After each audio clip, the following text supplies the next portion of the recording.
আসসালামু আলাইকুম ওয়া রাহমাতুল্লাহি ওয়া বারাকাতুহু। নাহমাদুহু ওয়া নুসাল্লি আলা রাসূলিহিল কারীম। আশহাদু আল লা ইলাহা ইল্লাল্লাহু ওয়াহদাহু লা শারীকা লাহু ওয়া আশহাদু আন্না মুহাম্মাদান আবদুহু ওয়া রাসূলুহু। আম্মা বা'দ।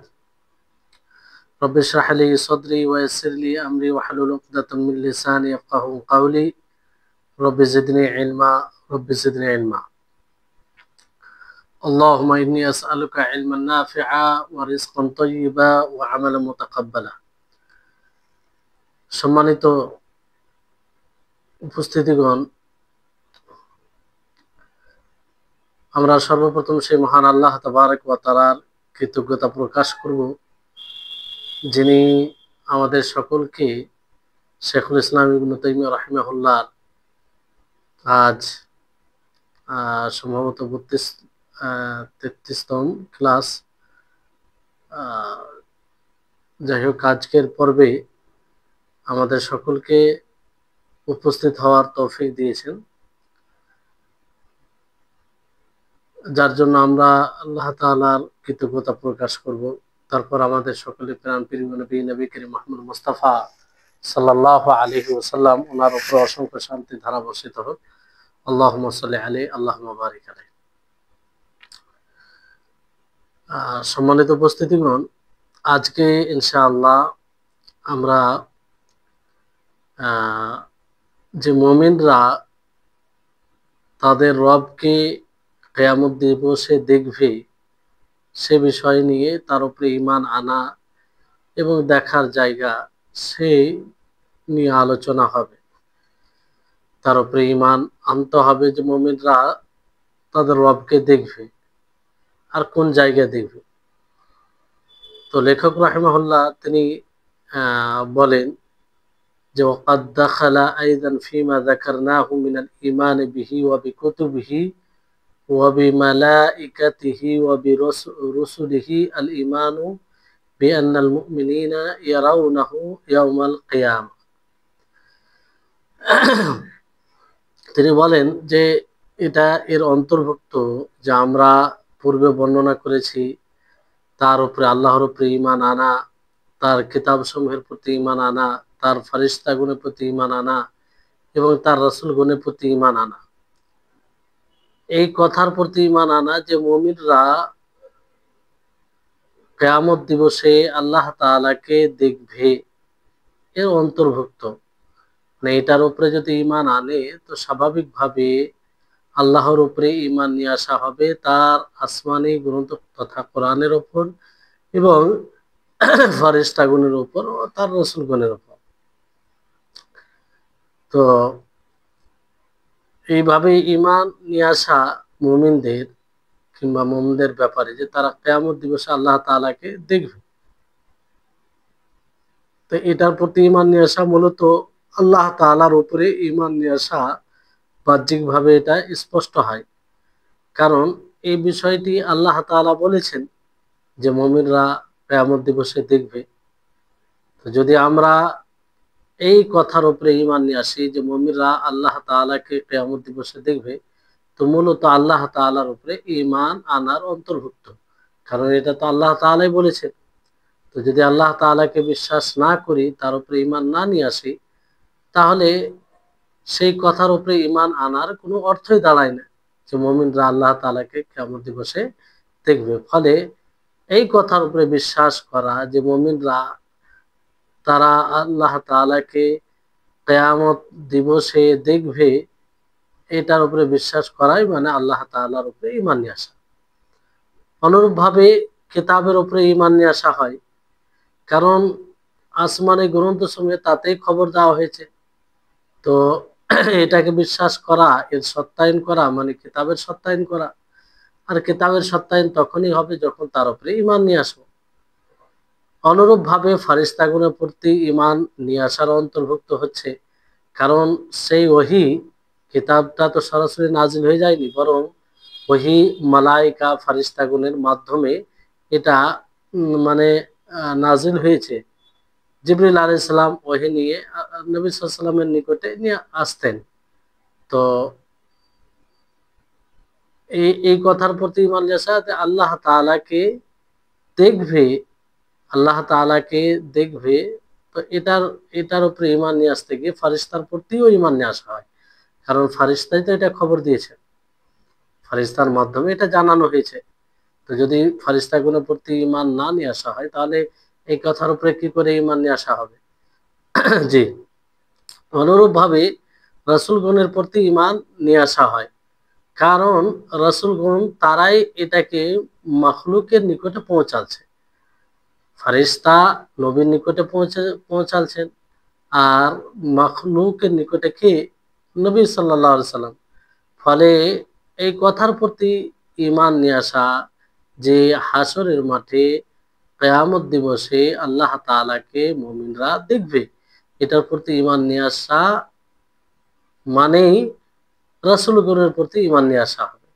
কারণ রাসূলগণই এটা খবর দিয়েছে, তারাই এটা বলেছে। তো যদি রাসূলের উপরে ঈমান না নিয়ে আসা হয় কিংবা তার সত্যায়ন না করা হয়, তো তার যে তাদের মাধ্যমে যে কথা এসেছে সেটার সত্যায়ন অসম্ভব। তারপরে লেখক রাহিমাহুল্লাহ তিনি বলেছেন আয়ানান বিআবসারিহিম, যে মুমিনরা নিজ চক্ষু দ্বারা দেখবে। মানে যেমন ভাবে আমরা দুনিয়াতে চক্ষু দ্বারা দেখি ওইভাবে দেখবে, কিন্তু মাখলুককে যেরকম দেখা ওই রকম আল্লাহ তাআলাকে দেখা নয়, সেটার কোনো মুশাবাহাত নেই। তারপরে লেখক রাহিমাহুল্লাহ স্পষ্ট করেছেন, যেমন সূর্য পরিষ্কার আবহাওয়া থাকে তাহলে যেমন দেখা দেয়, আর মধ্যে যদি কোনো বাদল না থাকে, মেঘ না থাকে, কেমন দেখা দেয়, ওই রকম আল্লাহ তাআলাকে দেখবে। তবে সূর্যকে দেখার সাথে এখানে সাদৃশ্য নয়, বরং দেখার দিক দিয়ে, দেখা যেমন মানুষ সচক্ষে দেখে সূর্যকে, ওই রকম ওই দিক দিয়ে স্পষ্ট ভাবে আল্লাহ তাআলাকে দেখবে। সূর্যের সাথে এখানে তাসবিহ নয়, আউযুবিল্লাহ। আর এখানে রুইয়া বলতে দেখা বলতে কি, যেমন সূর্য আমরা নিজের চক্ষু দ্বারা দেখি, অনুরূপ ভাবে আল্লাহ তাআলাকে চক্ষু দ্বারাই দেখবে, কিন্তু সেটা কেমন দেখা, হ্যাঁ, সেটা আল্লাহু আলাম, সে ব্যাপারে কিছু কোরআন হাদিসে নেই। তারপর লেখক রাহিমাহুল্লাহর কথা, ওয়া কামা ইয়ারাউনাল কমারা লাইলাতাল বদরি লা ইউদামুনা ফি রুয়াতিহি, যেমন ভাবে 14 তারিখের রাত্রির চাঁদ দেখে, আর কারো কোনো অসুবিধা হয় না সে দেখাতে। জি, মানে এক কথায় আল্লাহ তাবারক ওয়া তাআলাকে দেখবে স্বচক্ষে। তারপরে ইয়ারাউনাহু সুবহানাহু ওয়া হুম ফি আরাসাতিল কিয়ামা, যে তারা তাকে দেখবে, আল্লাহ তাআলাকে দেখবে, যে কিয়ামতের মানে এক প্রশস্ত জায়গা থাকবে, সেখান থেকে তারা দেখবে। এমন অবস্থায় যে তারা কিয়ামতের প্রশস্ত জায়গায় থাকবে। আরাসা এর বহু বচন আরাসাত, আর এটা বলা হয় এমন জায়গাকে যেটা প্রশস্ত, যেখানে কোনো প্রকারে কোনো বিল্ডিং, কোনো নির্মাণ কিছু থাকবে না, শুধু জমিন প্রশস্ত থাকবে। যেমন নবী করিম মুহাম্মদ সাল্লাল্লাহু আলাইহি সাল্লাম বলেছেন। তো এটাকে আরাসা বলা হয়, যার বহু বচন আরাসাত। তো আরাসাত ওই জায়গায় দেখবে মুমিনরা আল্লাহ তাবারক ওয়া তাআলাকে কিয়ামতের দিনে আরাসার মাঝে দেখবে, জান্নাতে যাওয়ার পূর্বে। জান্নাতে যাওয়ার পূর্বে যেমন আল্লাহ তাআলা দিনকে যারা মিথ্যা প্রতিপন্ন করে তাদের ব্যাপারে আল্লাহ তাআলা বলেছেন, কাল্লা ইন্নাহু আর রাব্বিহিম ইয়াওমাইযিন লামাহজুবুন, যে কখনো না, তারা তাদের রব থেকে পর্দায় থাকবে, তারা দেখতে পাবে না এক কথায়। আর সেদিন সমস্ত মানুষ দাঁড়িয়ে যাবে রব্বুল আলামিনের জন্য, রব্বুল আলামিনের জন্য। আর এইরকম ভাবে তারা জান্নাতে যাওয়ার পরেও দেখবে। আলহামদুলিল্লাহ। জি, তো এইভাবে মুমিনরা জান্নাতে যাওয়ার পরেও দেখবে, এবং আরাসা নামক যেটাকে বলা হয় সেখানেও মুমিনরা দেখবে। এবার কিয়ামতের যে আরাসা, মানে আরাসা ব্যাপারে মানুষ তিন শ্রেণীর হবে। এক প্রকার হবে যারা মুমিন হবে, খালিস হবে, বাহ্যিক হিসাবেও আভ্যন্তরীণ হিসাবেও, মানে তারা খালিস মুমিন হবে। আর এক প্রকার দ্বিতীয় শ্রেণীর লোক হবে কাফির হবে, যারা মানে প্রকাশ্যভাবে কুফরি করবে এবং গোপনীয়ভাবে কুফরি করবে। আর তৃতীয় প্রকারের লোক হচ্ছে যে মুমিন, কিছু মুমিন তারা জাহির প্রকাশ্যভাবে মুমিন হবে কিন্তু গোপনীয়ভাবে তারা কাফির হবে, অর্থাৎ তারা মুনাফিক। তো এক কথায় এক ধরনের লোক থাকবে খালিস মুমিন, দ্বিতীয় ধরনের লোক থাকবে খালিস কাফির। তৃতীয় হচ্ছে যারা প্রকাশ্যভাবে তো মুমিন মনে হবে কিন্তু অন্তরে তাদের কুফরি থাকবে, যারাকে আমরা মুনাফিক বলে জানি। তো মুমিনরা প্রথম শ্রেণীর লোকেরা তারা কিয়ামতের আরসাতে, অর্থাৎ প্রশস্ত যে জায়গা হবে সেখানে আহ দেখবে তারা। আর জান্নাতে প্রবেশ করার পরেও দেখবে। তাহলে মুমিনদের দেখা দুইবার, একবার আরাসাই জান্নাতে যাওয়ার পূর্বে, আর একবার জান্নাতে যাওয়ার পরে। কাফিররা একদম আল্লাহ তাআলাকে দেখতে পাবে না, আল্লাহ তাআলাকে দেখতে পাবে না। অনেকে বলেছেন দেখা যাবে, কিন্তু আসলে হচ্ছে দেখতে পাবে না। দেখলেও তারা আল্লাহ তাআলার রাগ এবং তার শাস্তিকে দেখবে। কিন্তু বেশিরভাগ দলিল এটার উপরেই প্রতিমান যে আল্লাহ তাআলাকে তারা মোটেই দেখবে না, না আরসাতে দেখবে, না পরবর্তী জাহান্নামে যাওয়ার পর তারা দেখবে। যেমন আল্লাহ তাআলা বলেছেন, কাল্লা ইন্নাহু আর রাব্বিহিম ইয়াওমাইযিন লামাহজুবুন, যে কখনো না, তারা তাদের রব থেকে সেদিন পর্দায় থাকবে, মানে আল্লাহ তাআলাকে দেখবে না। আর মুনাফিকিন তারা হয়তো কিয়ামতের আরসাতে দেখবে, কিন্তু মানে দেখা যাবে, কিন্তু তাদের থেকে ছুপিত থাকবে। জি, মানে তারা দেখবে না এরকম বিষয়। আর তারপরে তো তারা দেখবে না, কারণ মুনাফিকিনদের ঠিকানা হচ্ছে জাহান্নাম, আর জাহান্নামে থেকে আল্লাহ তাআলাকে কেউ দেখবে না। জি,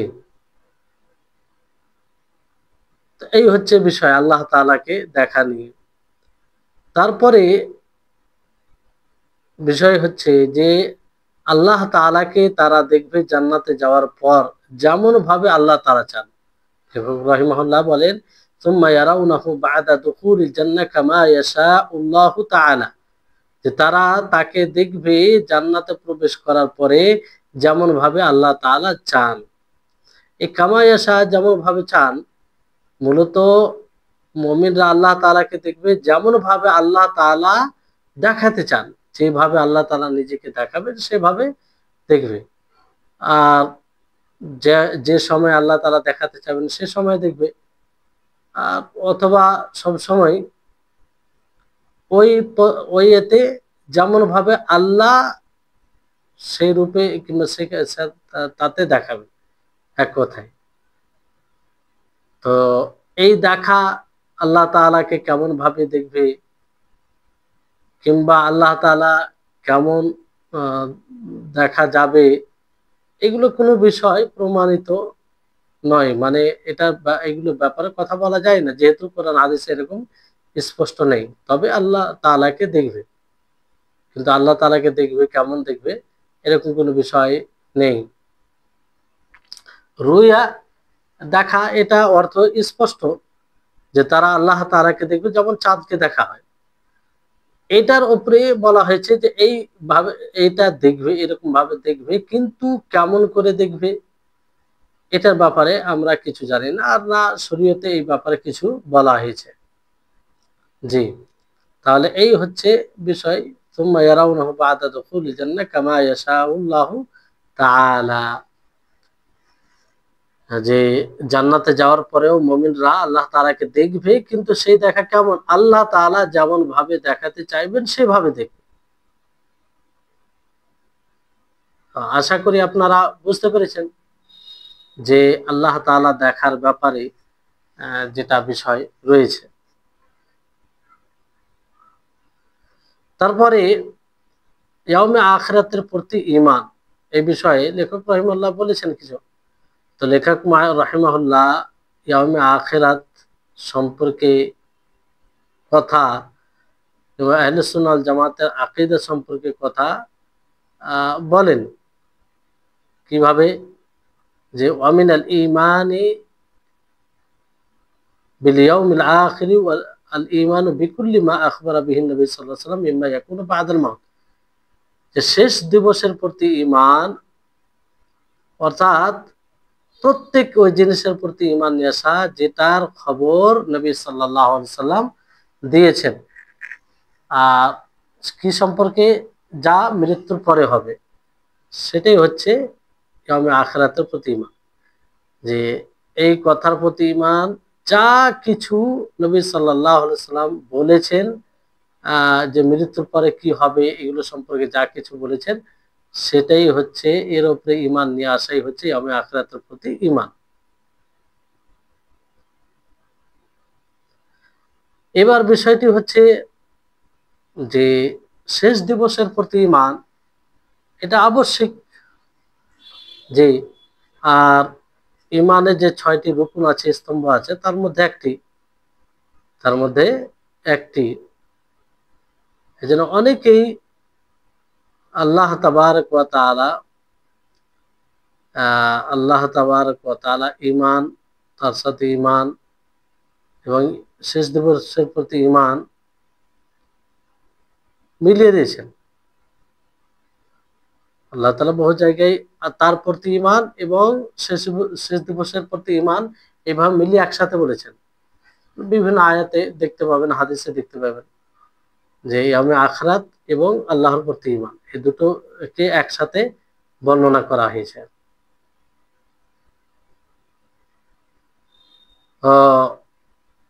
একটা হচ্ছে মানে ঈমান মাবদা, অর্থাৎ যে কিয়ামত শুরু হবে সেটার প্রতি ঈমান, আর যার কাছে জমা হতে হবে সেটার প্রতি ঈমান।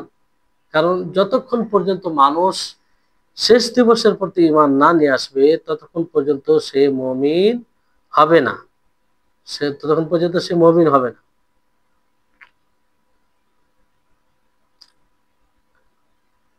আর ঈমানের, আখিরাতের প্রতি ঈমান থাকলেই সৎ আমল করতে বেশি উদ্বুদ্ধ হবে। কারণ যে আখিরাতের প্রতি ঈমান নিয়ে আসে, সে জানে যে আল্লাহর নিকটে সম্মান আছে, আল্লাহ তাআলার নিকটে নিয়ামত আছে, জান্নাত তিনি তৈরি করে রেখেছেন, তাতে প্রবেশ করাবেন। ফলে ইয়াউমে আখিরাতের প্রতি যদি ঈমান থাকে, তো মানুষ স্বাভাবিকভাবে আমলে এগিয়ে আসবে এবং আল্লাহ তাবারক ওয়া তাআলার আযাব, শাস্তিকে ভয় করবে। যে এই কাজটি করলে আল্লাহ তাআলা এই শাস্তি ঘোষণা করেছেন, এই পাপটি করলে আল্লাহ তাআলা এই শাস্তি ঘোষণা করেছেন। এটা যদি মনে হয় ছোট থেকে, বলতে এখানে যে এরকম যদি মানে ঈমান রাখে এইভাবে, তাহলে স্বাভাবিকভাবে সে সৎ আমল করবে।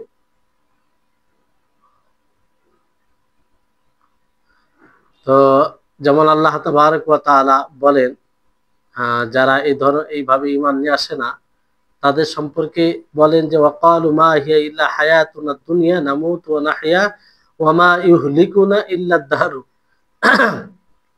যে তারা বলে যে এই দুনিয়াটা শুধু মানে দুনিয়াবী জীবনটাই আমাদের শেষ, যেখানে আমরা মৃত্যুবরণ করি, আবার জীবিত হই, আর জমানাটাই আমাদের শেষ করে দেয়। তো এই জায়গায় তারা মানে স্পষ্ট করেছে যে তারা ঈমান রাখে না। জি, মানে যারা ঈমান রাখে না এবং আখিরাতের প্রতি, তারা এই ধরনের কথা বলে যে আমাদের দুনিয়াবী জীবন এটাই, আর এখানে আমরা মৃত্যুবরণ করব, এখানে আমরা জীবিত থাকব, আর আমাদেরকে জমানা হালাক করে দেয়, সময় হালাক করে দেয়। তো এই হচ্ছে বিষয়। তো আখিরাতের প্রতি ঈমান, এটার অনেক প্রভাব রয়েছে। কারণ মানুষ আজকালকার যে আমল থেকে পিছিয়ে রয়েছে, শরীয়ত বিমুখী, রাসূল বিমুখী, মসজিদ বিমুখী যে একটা পরিবেশ তৈরি হয়েছে, সেটার পিছনে অন্যতম কারণ হচ্ছে যে ইয়াউমে আখিরাত তথা শেষ দিবসের প্রতি সঠিকভাবে ঈমান না রাখা। জি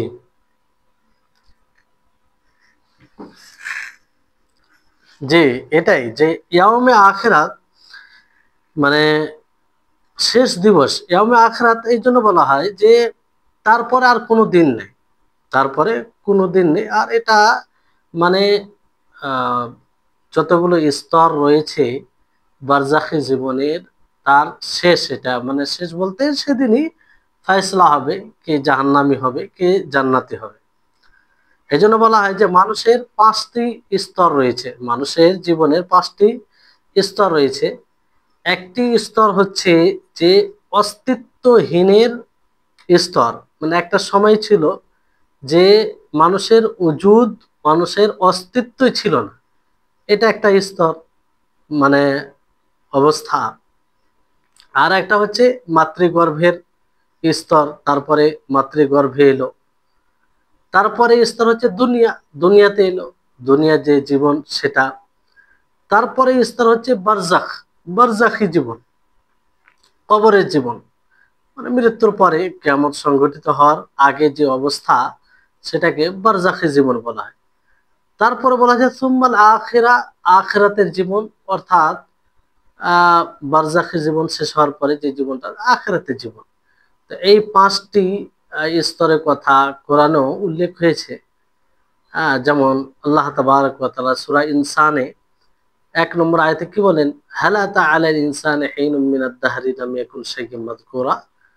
ক্যা মানে ইনসান, মানুষের কাছে কি এমন একটি সময় আসেনি যে সময়ে সে উপযুক্ত, মানে আলোচনা করার মতো কোনো জিনিসই ছিল না, মানে মানুষের কোনো অস্তিত্বই ছিল না, কিছুই ছিল না। তার মানে কি, এটা অস্তিত্বহীনের অবস্থা, স্তর, মানে যে যে সময় কোনো ওজুদই ছিল না মানুষের। আল্লাহ তাআলা যেমন অন্য আয়াতে সূরা হজের 5 নম্বর আয়াত, লম্বা আয়াত, যদি দেখেন বুঝতে পারবেন।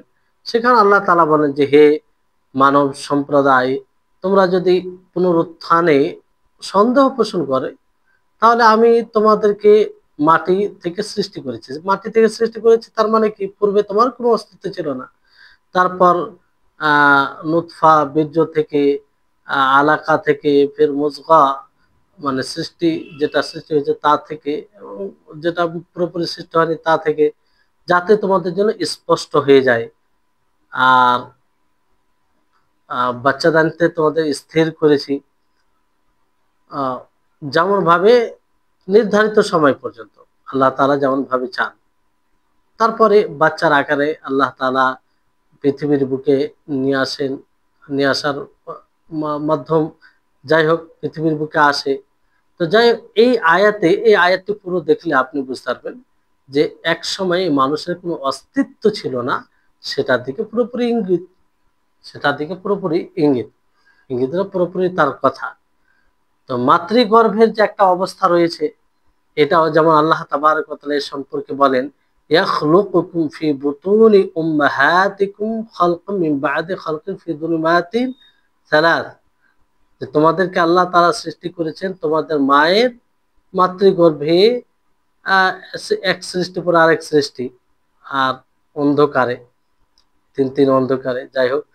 তো এখানে কিসের কথায় এসেছে, যে মাতৃগর্ভের অবস্থা। তারপরে দুনিয়ার মারহালা, দুনিয়ার অবস্থা, আল্লাহ তাআলা কি বলেন, ওয়াল্লাহু আখরাজাকুম মিন বুতুনি উম্মাহাতিকুম লা তা'লামুনা শাইআ ওয়া জাআলা লাকুমুস সামআ ওয়াল আবসারা ওয়াল আফইদা লাআল্লাকুম তাশকুরুন। যে আল্লাহ তোমাদেরকে বের করেছে তোমাদের মায়ের পেট থেকে, সে সময় তোমরা কিছুই জানতে না। আর আল্লাহ তাআলা তোমাদের কান, চোখ এবং হৃদয় সৃষ্টি করেছেন যাতে তোমরা শুকরিয়া আদায় করো। তো এখানে দুনিয়ার অবস্থা, যে তোমাদেরকে বের করা হয়েছে কি, তোমাদের মায়ের পেট থেকে। তো দুনিয়ার জীবনের কথা বলা হয়েছে। তা এই দুনিয়ার জীবন, এর এর আগে যে কি বলা হলো, মাতৃগর্ভে জীবন আর দুনিয়ার জীবন, এগুলোর ওপরেই মানুষের সৌভাগ্য, দুর্ভাগ্য, মানুষের সফলতা ও মানুষের আহ মানুষের মানে সফলতা না হওয়া নির্ভর করে। কারণ এই দুনিয়াটা হচ্ছে ইমতিহানের জায়গা, পরীক্ষার জায়গা। আহ, মানুষের সৃষ্টি হচ্ছে ইমতিহানের জন্য, পরীক্ষার জন্য। মানুষের সৃষ্টি ইমতিহান ও পরীক্ষার জন্য। জি। তো এই জন্য আল্লাহ তাবারক ওয়া তাআলা বলেন যে আল্লাযী খালাকাল মাউতা ওয়াল হায়াতা লিয়াবলুয়াকুম আইয়ুকুম আহসানু আমালা ওয়া হুয়াল আজিজুল গফুর। যে ওই সত্তা যিনি মরণ জীবনকে সৃষ্টি করেছেন যাতে তোমাদেরকে পরীক্ষা করেন যে তোমাদের মধ্যে কে উত্তম আমল করে, আর তিনি সব জায়গায় গালিব এবং ক্ষমাশীল। তো এই হচ্ছে দুনিয়াটাই মূল মানুষের পরীক্ষার জায়গা। এই জন্য এই দুনিয়াটাকে সেভাবেই প্রত্যেকটা মানুষকে গ্রহণ করা উচিত যে এটা মূলত আমাদের নিজেকে, নিজের আখিরাতকে তৈরি করা, নিজের আখিরাতকে গড়ে তোলার জায়গা, পরীক্ষার জায়গা। কারণ এই জিনিসটা যখন মানুষের ব্রেনে থাকবে, এটা বুঝতে পারবে, স্বাভাবিকভাবে দুনিয়াকে সে চিরস্থায়ী মনে করবে না, আর ওইভাবে সে জীবন যাপন করবে। যেমন ধরুন যে যদি বলা হয় যে তোমাকে 1 ঘন্টা সময় দেওয়া হলো কিংবা 2 ঘন্টা সময় দেওয়া হলো, এই সময় তোমার এটা পরীক্ষার সময়, এটা তোমার পরীক্ষার সময়, তোমার সবকিছু নজরে রাখা হবে, ওই অনুযায়ী তোমার ফলাফল হবে। তাহলে ওই 2 ঘন্টা মানুষ কিভাবে কাটাবে, কিভাবে অতিবাহিত করবে, তার ব্রেনে সবসময় এটা থাকবে যে না, আমি পরীক্ষার মুহূর্তে আছি। অনুরূপভাবে আমাদের দুনিয়ার এই পুরো জীবনটাই পরীক্ষা। এটা দারুল ইমতিহান, এটা দারুল ইবতেলা, আজমাইশ, পরীক্ষার এটা জায়গা। আর বারজাখী জীবন সম্পর্কে আল্লাহ তাআলা বলেন যেমন ওয়ামি ওয়ারাইহিম বারজাখুন ইলা ইয়াউমি ইউবআসুন। বারজাখ থেকে ওই দিন পর্যন্ত যেদিন পুনরুত্থিত করা হবে। তাহলে এটা বারজাখী জীবন সম্পর্কে বলা হয়েছে। জি। তারপরে আখিরাতের জীবন, আখিরাতের মানে মারহালা, সেটা কি শেষ, আর এটাই শেষ, তারপর আর কোনো মানে স্তর নেই। আর এর কথা যেমন আল্লাহ তাআলা সূরা মুমিনুনে কি বলে, সুম্মা ইন্নাকুম বা'দা যালিকা লামাইয়িতুন সুম্মা ইন্নাকুম ইয়াওমাল কিয়ামাতি তুবআসুন। যে তোমরা এরপরে মারা যাবে, আর কিয়ামত দিবসে তোমরা পুনরুত্থিত হবে। কি হবে?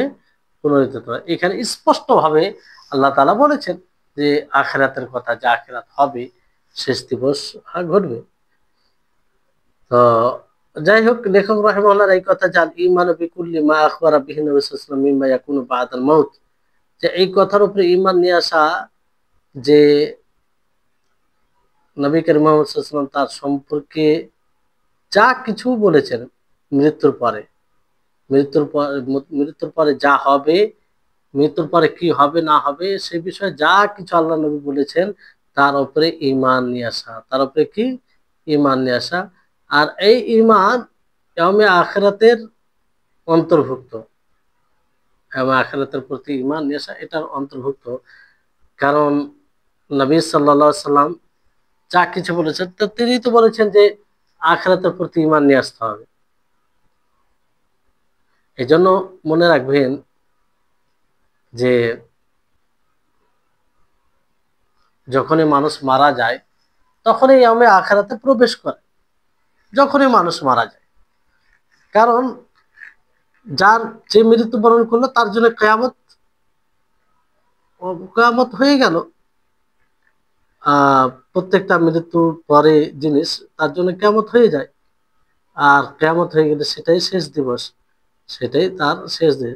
মানুষ মারা গেল না, তার বারজাখী জীবন শুরু হলো, আর তারপরেই তো কিয়ামত বলতে শেষ দিবস শুরু হবে। তো আমাদের মাঝে ইয়াউমে আখরাত আমাদের একদম নিকটে, অতি নিকটে। আমাদের মাঝে ও ইয়াউমে আখরাত শেষ দিবসের মাঝে মৃত্যু ছাড়া আর কোনো ফাসিল মানে কিছুই নেই। জি। তো শুধু মৃত্যুই আর হয়ে আছে। তো এই জন্য আমাদেরকে সব সময় এই কথাটি ধ্যানে রাখতে হবে, মাথায় রাখতে হবে যে আমরা খুব ভয়াবহ অবস্থায় আছি। কারণ মৃত্যু কোন সময় আসবে, বলে আসবে তা নয়।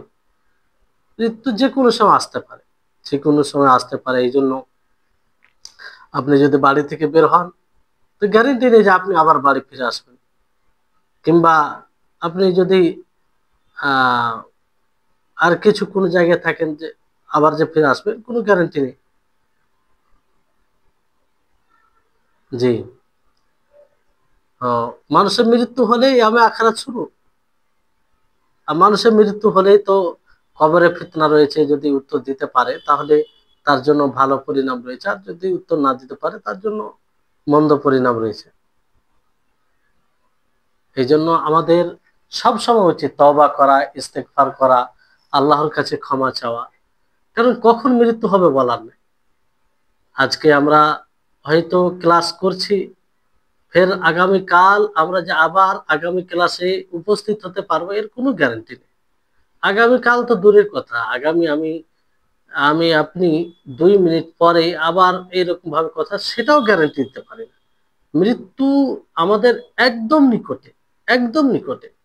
আমরা তো জানি না কখন মৃত্যু হবে, 2 বছর পর, না 3 বছর পর, না 4 বছর পর, না 10 বছর পর, না 20 বছর পর। মৃত্যু তো 2 মিনিট, এই মুহূর্ত হতে পারে। কেউ তো এটা বলতে পারবে যে আমার মৃত্যু আজকে হবে না, কেউ এটা কথা বলতে পারবে না, আর কেউ স্বীকারও করবে না। জি। এই জন্য সবসময় আমাদেরকে আল্লাহর নিকটে তওবা করা উচিত। যা গুনাহ হয়, পাপ হয়, তা থেকে আল্লাহ ফিরে আসা উচিত।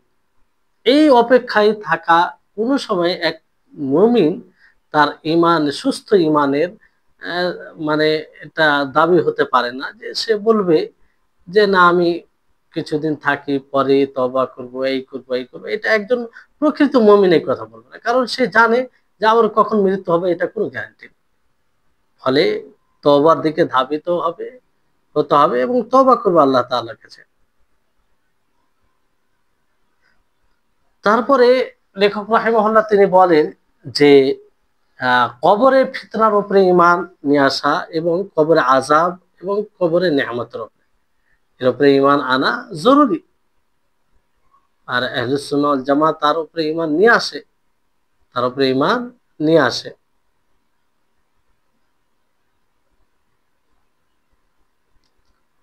জি।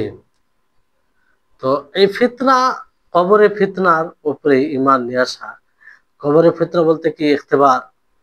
কবরে ফিতনা বলতে মৃত্যুকে যে প্রশ্ন করা হবে, দাফন দেওয়া হয়ে যাবে তখন, যখন তার দাফন দিয়ে মানুষ বাড়ির দিকে মুখ ফিরিয়ে নেবে, যেতে আরম্ভ করবে, তখনই দুই ফারিস্তা এসে তাকে উঠাবে আর জিজ্ঞাসা করবে যে মান রাব্বুক, মা দীনুক, মান নাবিয়ুক। তো আহলে সুন্নাহ ওয়াল জামা এই খবরে ফিতনার উপরে ঈমান রাখে, কারণ কিতাব ও সুন্নাত তার উপরে প্রতীয়মান, তার উপরে প্রতীয়মান। আর কিতাব থেকে, কোরআন থেকে মাহমুদ এখানে কিতাব,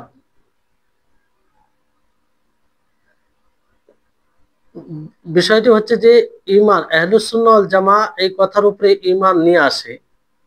আহলুস সুন্নাহ ওয়াল জামা এই কথার উপরে ঈমান নিয়ে আসে যে কবরে ফিতনার সম্মুখীন হবে, কবরে ফিতনার সম্মুখীন হবে। আর এটা কিতাব থেকে প্রমাণিত, সুন্নাহ থেকে প্রমাণিত।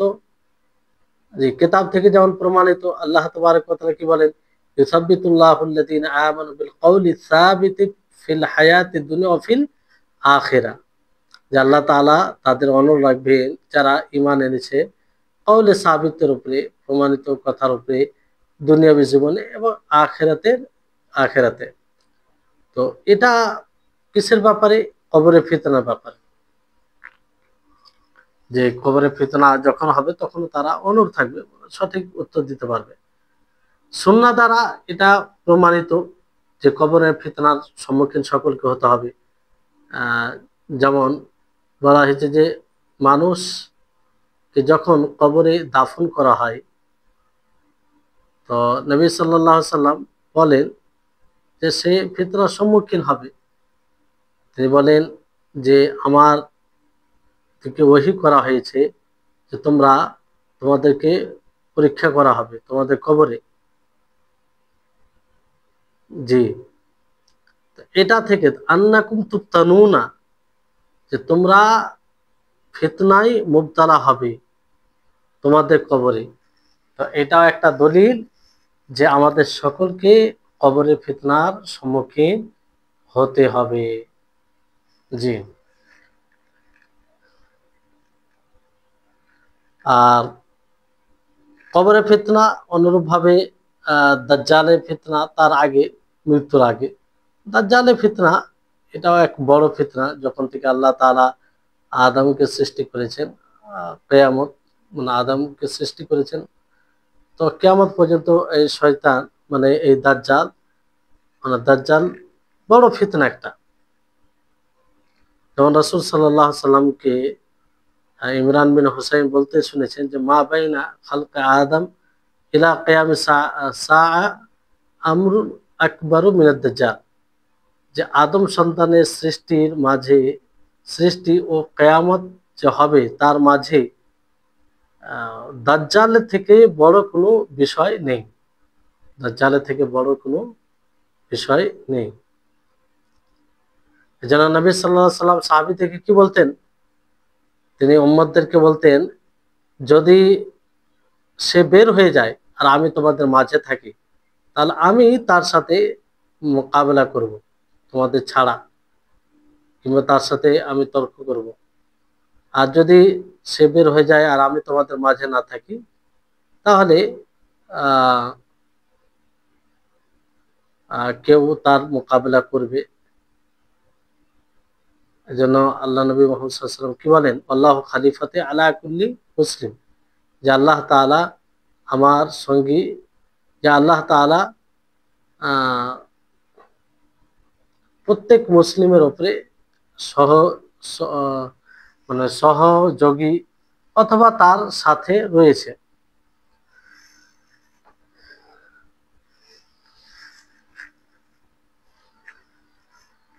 তো কবরের ফিতনা এটা একটা ফিতনা, দাজ্জালের ফিতনা এটা একটা বড় ফিতনা, যার ব্যাপারে বলা হলো দাজ্জালের ফিতনা এটাও একটা বড় ফিতনা। মানে দাজ্জালের ফিতনা কেন এটা বড়, সেটা স্পষ্ট যে মানুষ, অনেক মানুষ ওই ফিতনায় পড়ে যাবে, ফলে আখিরাত নষ্ট হবে। আর যেটা কবরের ফিতনা রয়েছে সেটাও একটা বড় ফিতনা, যে মানুষ এমন প্রশ্ন করা হবে যার উত্তর সে দিতে পারবে না। মানে প্রশ্ন বলতে যে তিনটি প্রশ্ন আছে কবরে, তো তারাই উত্তর দিতে পারবে যারা সঠিক মতো কোরআন হাদিস অনুযায়ী জীবনযাপন করেছে।